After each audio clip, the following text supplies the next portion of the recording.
Hi, welcome to USCIS Green Card. Today, I'm very happy because we just got the April 2026 visa bulletin and it comes with a lot of good news. We're going to discuss that in a second, but first, let me thank our sponsor for today's video, Journey. Journey is a top-of-the-field company that specializes in business plans, professional plans, and business plans for immigration, including, for example, EB-20W. So if you need a business plan, check them out. We're going to talk about them later. And now, let's start with today's topic, the visa bulletin.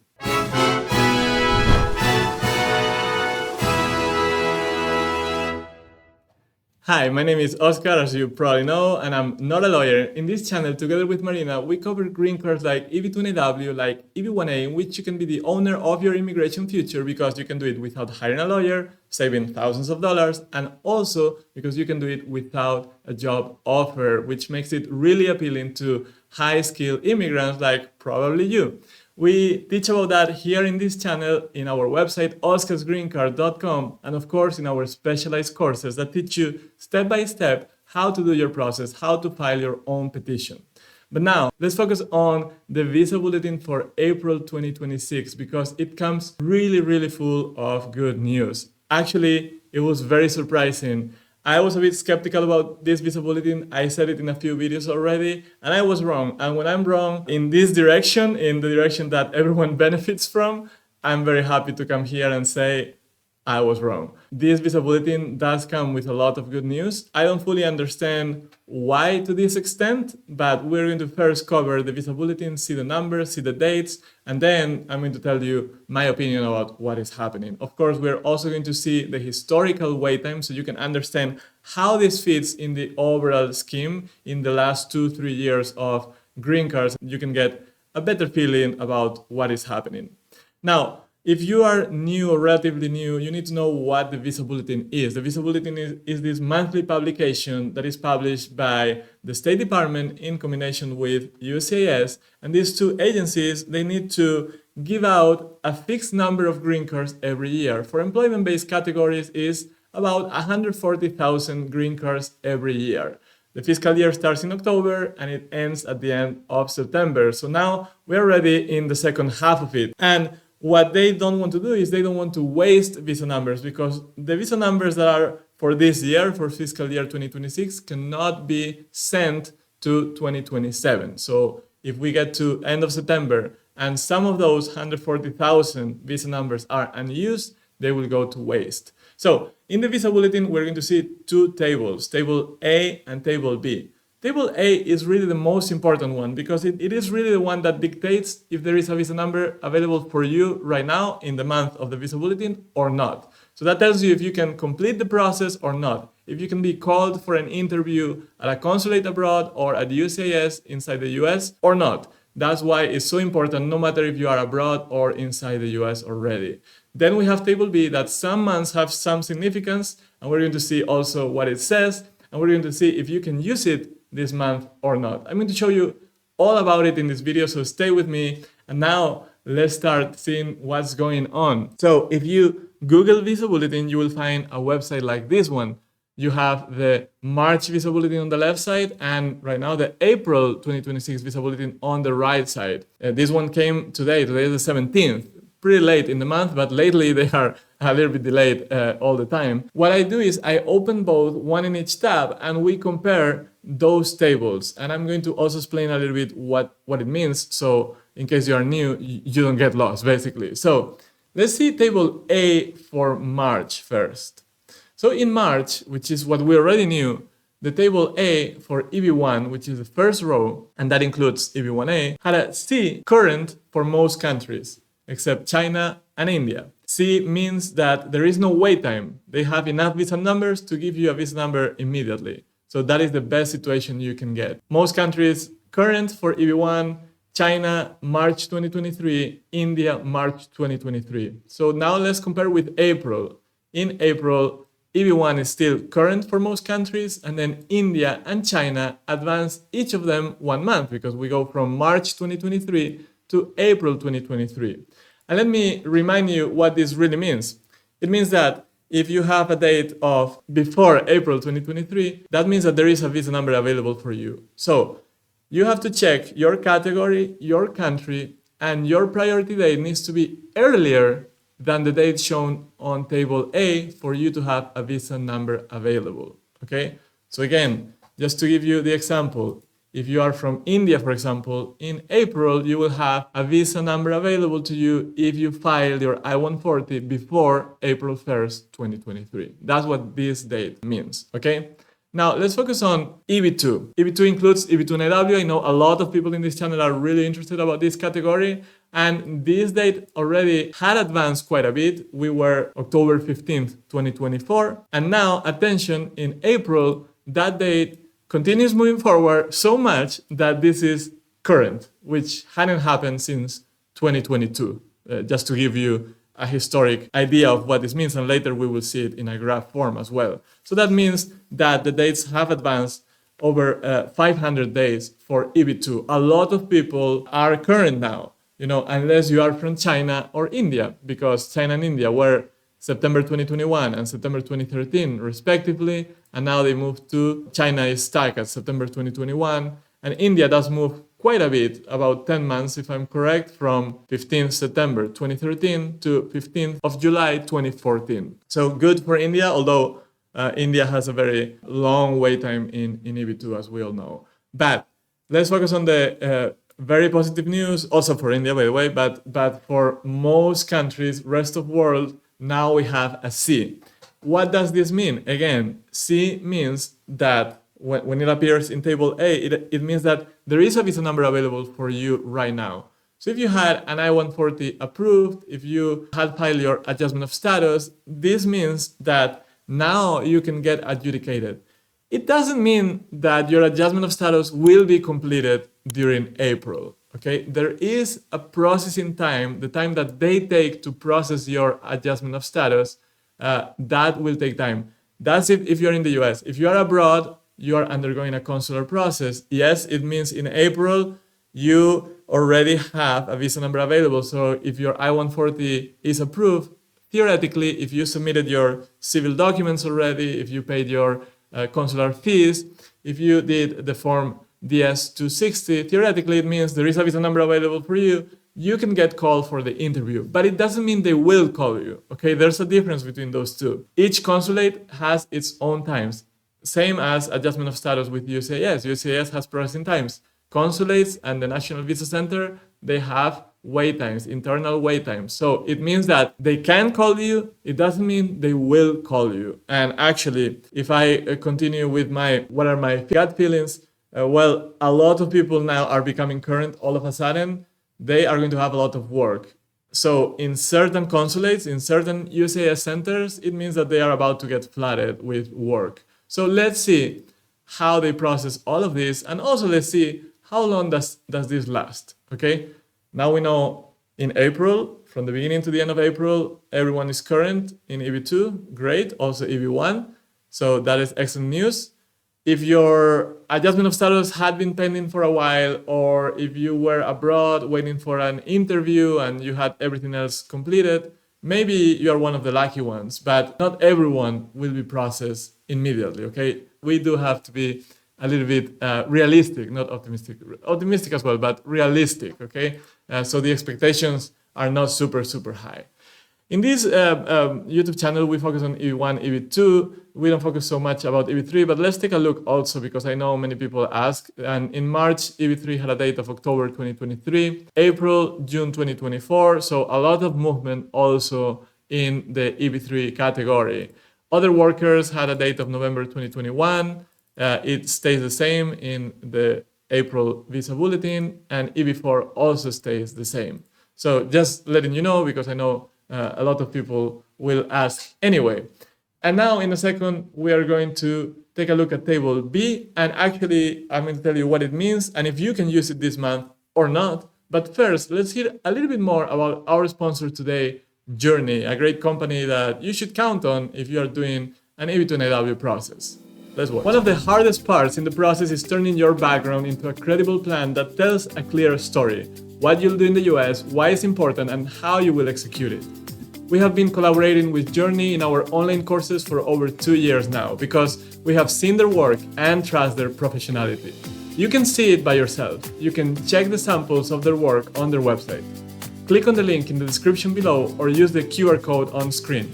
And if you navigate to EB2NW Business Plans, you will find out that they will offer a 10 to 12 business day turnaround time, and they will produce a 30 to 50 page document that you can attach to your I-140 petition package. Journey is trusted by countless immigration lawyers to support the writing process, and you can do the same as a do-it-yourself petitioner. We are thankful to Journey for their support as a quarterly sponsor of this channel. Check them out using the link below. Alright, so let's continue with Table B. I was saying earlier that Table A is really the most important and crucial table because it dictates if you have a visa bulletin available for you that month or not. But Table B is very important for adjustment of status in certain months. And I'm going to tell you all about it in a second, but first I should say that for consular processing is not that relevant. In consular processing, you just follow instructions. You get a welcome letter. You do everything you can do in the online platform when they allow you. You mail your documents to the US. You do all the things whenever they tell you to do, and they will take care of the rest. But in adjustment of status, you have to be proactive. You have to know when you have to file or when you can file your adjustment of status package I-485. And filing that also allows you to get a temporary EAD card and a temporary travel document if you want to go abroad and come back. And those things, you have to pay more for them, but you can only do them if you file your adjustment of status. So when can you file your adjustment of status? You can file it whenever you are current in Table A, of course, and at the beginning of the fiscal year, you can do it when Table B allows you. And now we're going to see how you can check if that is the case, for example, this month, in the month of April. So here we are in the Table B, and you see that there is always a link here under the title for Table B. So we click on the title and we go to a USCIS website where we see the filing charts for the current month. We're not interested because we already know March. But next month we're interested, and sometimes they take a lot of time to update this, but today they actually updated it pretty quickly. And it says that for employment-based preferences, you must use dates for filing. And that is great because that is Table B. So in the month of April, Table B becomes relevant because you can file your adjustment of status based on Table B. For most people in EB1 and EB2, this particular month, it doesn't matter because both tables are going to be current, but this is important to understand no matter what, okay? And so let's start comparing Table B. EB1 was current, of course, for most countries. China, December 23, India, December 23. These are the days for March. And in April, we have exactly the same situation for everyone in EB1 in Table B. Table B for EB2, which includes EB2NW, was current in March. That was the big news, and we were already super happy in March about this. But of course, the situation will continue, as you can see here. And we also have a little bit of movement, not for China. China stays in January 2022, but for India, which moves from November 2014 to January 2015, in parallel with their movements also in Table A. So good news across the board. I mean, for most people, rest of the world, we couldn't get more news, more better news because we already had a C in Table B. But the good news is that you can still file your adjustment of status, of course, and you can still get those temporary EAD cards and travel documents requested from USCIS. So if you're in that situation, particularly if you have your I-140 approved, it's never a bad idea to consider filing an adjustment of status because you will get access to those temporary benefits that you wouldn't have access otherwise, okay? So please consider that. Of course, if your I-140 is still pending, that is a different story, and we made a short video to explain that. There are risks about that, so go and watch that explanation because you really need to understand where you stand.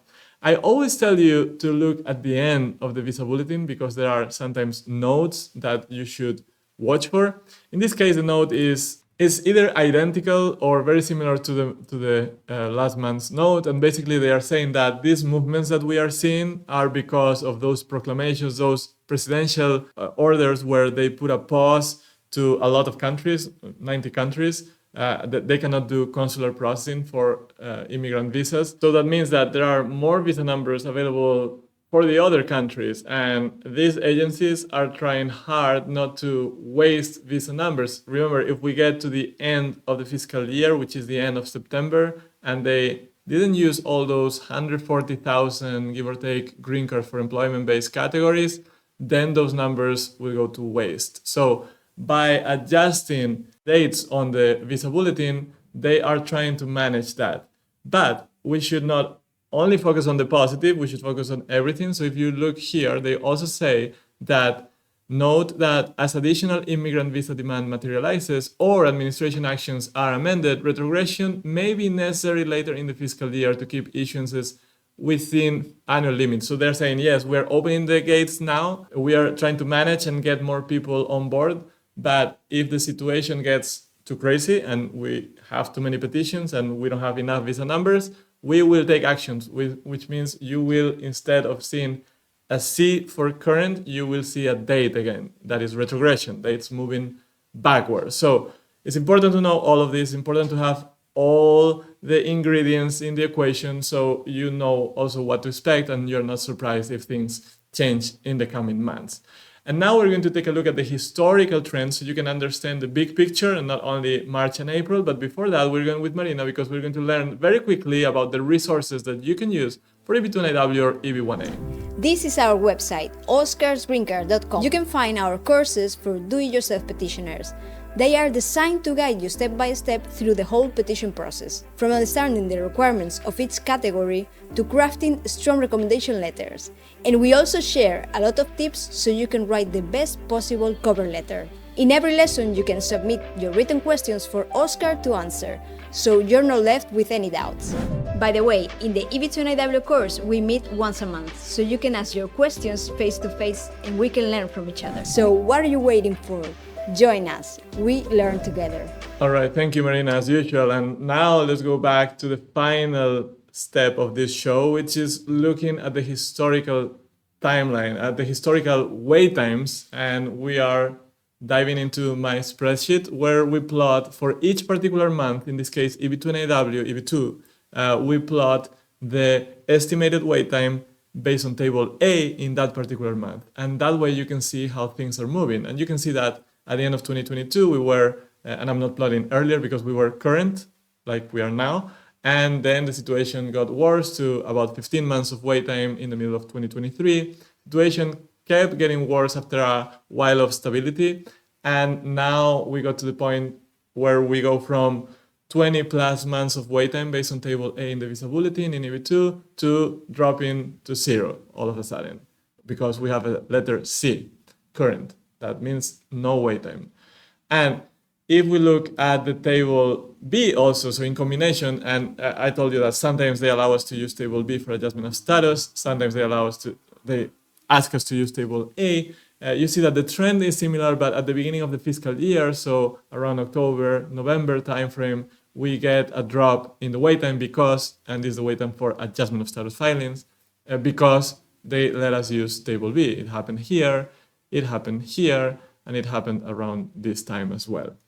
And that is EB2. If we look at India, EB1, we see that India had some crazy times in EB1 in the middle of 2023 with huge retrogressions. This is what retrogression means, going from 20 months wait time to 140 months all of a sudden in one visa bulletin. And then the situation got corrected. We're still at decently high wait times for India EB1, and China is at a similar endpoint without that crazy retrogression that happened for India. And I also show you this graph recently where I plot what table they are allowing to use for an adjustment of status. So you can see that we are in an unusual year now. Last month I said my gut feeling is that they will move to table A in April. That didn't happen. Luckily, I'm happy to report I was wrong in this case. And we are still using table B in April. That only happened once in the last decade, and that was fiscal year 2022. We'll have to keep track of this and see when they do that move from table A to table B. And as we discussed earlier, that is based on how they manage those visa numbers that they have.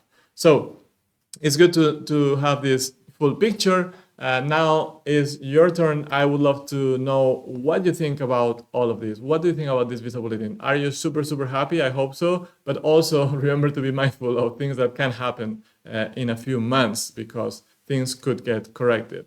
Let us know in the comments. We always read all of them and we try to reply to most of them. So I hope this video was informative, that we are celebrating again today for a second month in a row in terms of visa bulletin movements forward. And thank you to our sponsor Journey, and we'll see you in the next video talking about green cards, talking about EB1A, EB2NAW, and good luck to everyone in your green card journey.